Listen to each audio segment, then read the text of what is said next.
Alhamdulillah wassalatu wassalamu ala Rasulillah.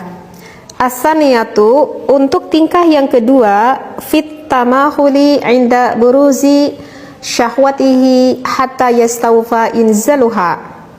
Fa inna dzalika yurithul mahabbata fil qalbi. Untuk tingkah yang kedua, sebisa mungkin kita harus mengusahakan keluar mani suami bersamaan dengan keluar mani sang istri. Kenapa? Sebab hal ini dapat membangkitkan rasa cinta pada hati sang istri dan juga sang suami. Referensinya sedikit yang saya bacakan. Jadi ini pembahasan ini sih nyambung ya ke pembahasan saya sebelumnya. Jadi ada 3 hal yang harus kita lakukan ketika kita sedang melakukan berhubungan intim. Seperti itu. Di pembahasan sebelumnya kan sudah saya terangkan, kita harus lakukan dengan pelan-pelan dan jangan banyak bicara yang tidak penting.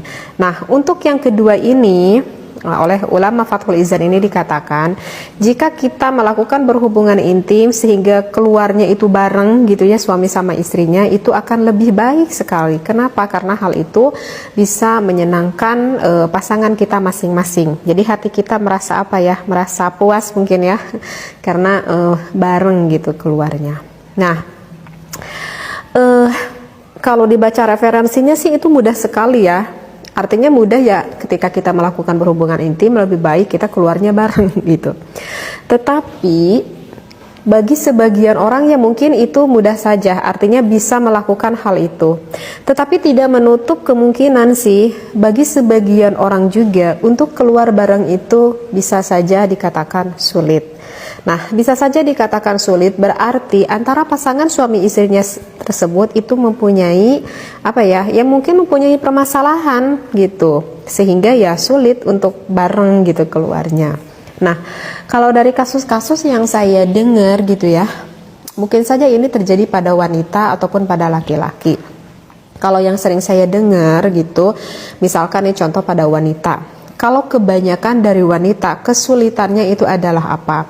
Kesulitannya itu adalah bagi wanita itu kesulitan untuk orgasme. Seperti itu. Itu berarti permasalahan yang ada di wanita.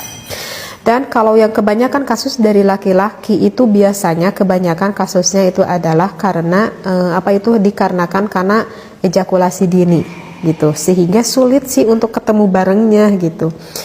Nah, saya akan memberikan sedikit tips yang secara umumnya aja gitu ya, karena pasti kan untuk permasalahan itu kan pasti banyak banget gitu. Saya jadi ingin memberikan sedikit tips yang banyak yang terjadi gitu. Nah, misalkan contoh pada wanita itu yang banyak sulit untuk orgasme. Nah, berarti kan ini harus ada terapi, artinya harus ada padu padan antara suami dan juga istri. Artinya suami dan juga istri itu harus memahami apa kekurangan ataupun apa permasalahan yang dialami oleh suami ataupun oleh istri kita. Karena kan di dalam melakukan hubungan intim itu kan berdua. Artinya keduanya itu harus saling membantu gitu. Jadi harus saling kompak lah istrinya. Misalkan nih contohnya, sang istri, kita sebagai suami itu tahu kalau istri kita itu misalkan sulit untuk orgasme. Jangan sampai sang suami itu gak mengetahui bahwa istri kita itu sulit orgasme. Aduh, jangan sampai deh seperti itu ya. Jadi untuk istri kalau misalkan tidak orgasme, jangan sampai membohongi sang suaminya. Sang istri harus berterus terang kalau saya enggak orgasme dan saya bahkan sering tidak orgasme. Nah, maka kan hal itu nanti bisa didiskusikan dengan suami seperti itu. Nah, kalau misalkan yang ejakulasi dini sih itu nggak bisa disumput, nggak bisa pastilah istrinya itu akan tahu gitu ya. Nah, bagi seorang wanita yang kesulitan untuk orgasme, langkah yang pertama yang harus dilakukan itu adalah oleh dirinya itu sendiri, artinya oleh wanita. Jadi kita harus tahu dulu apa sih itu orgasme. Kan orgasme itu bukan hanya fisik saja. Jadi orgasme itu ada keterlibatan antara pikiran dan juga fisik kita. Begitu ya, wahai para wanita. Jadi bukan hanya fisik kita yang merasa enak, yang merasa nikmat, tetapi dimulainya dari apa dulu? Dimulainya dari pikiran kita dulu. Dimulainya dari mindset otak kita dulu. Jadi bagi para wanita yang mempunyai kendala sulit untuk orgasme, mindset otak kitanya pedekkan dulu. Jadi gen adanya itu dari gen diri kita sendiri, dari wanita itu sendiri. Jadi wanita itu harus percaya diri, meyakini dirinya sendiri bahwa saya bisa senang di dalam melakukan berhubungan intim, bahwa saya bisa bahagia dalam melakukan berhubungan intim, bahkan saya bisa enak, bahkan saya sampai bisa orgasme. Jadi harus ada kepercayaan diri yang ditimbulkan oleh pikiran dan juga hati sang wanita itu sendiri, ya. Jadi ingat, suami itu hanya sebatas membantu saja. Sekali lagi, suami itu hanya sebatas bisa membantu saja kepada kita bisa orgasme, ya. Nah, misalkan nih contoh seperti ini kalau kurang paham.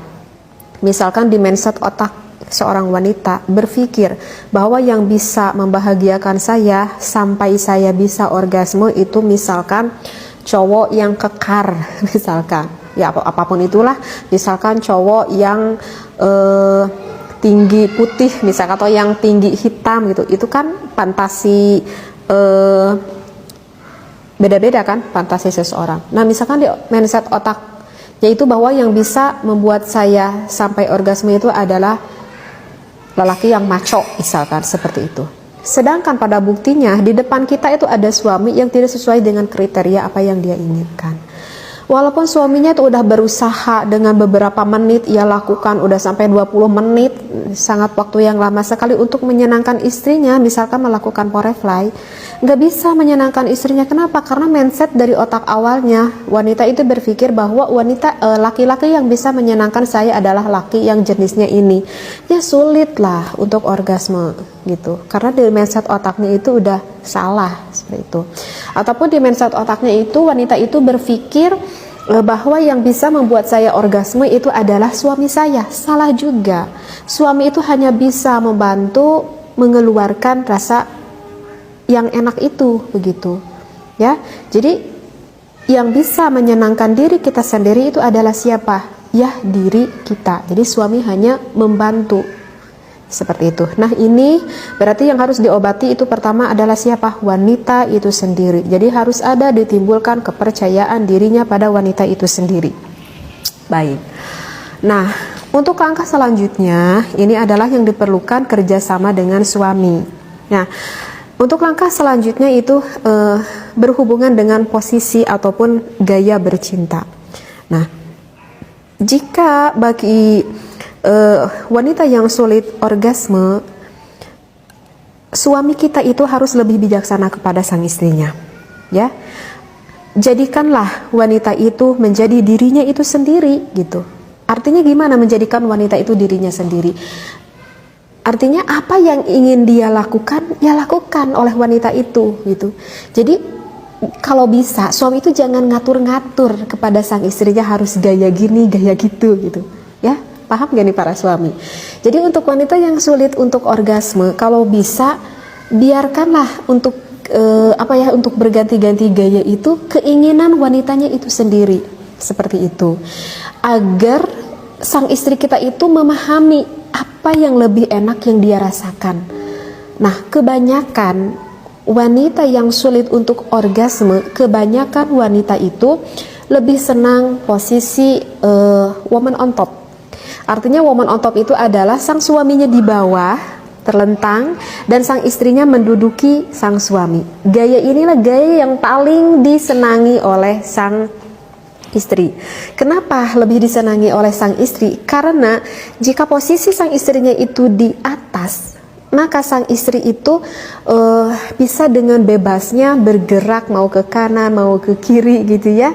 Sehingga sang istri itu dapat lebih mudah menyentuh akan klitoris dan juga akan G-spot sang istri, seperti itu. Jadi wanita itu akan lebih mudah untuk memainkan titik erogen mana yang sedang dia rasakan, seperti itu, gitu ya. Dan untuk posisi seperti ini wanita itu tidak terlalu senang jika suami yang terlalu banyak bergerak. Justru untuk posisi ini sang istri itu lebih senang mengeksplor dirinya sendiri. Seperti itu ya. Jadi kalau misalkan wanita yang sulit untuk orgasme, ya posisi ini sih posisi yang lebih baik, seperti itu. Walaupun di pembahasan sebelumnya sih di dalam kitab Fathul Izar itu dikatakan kurang baik ya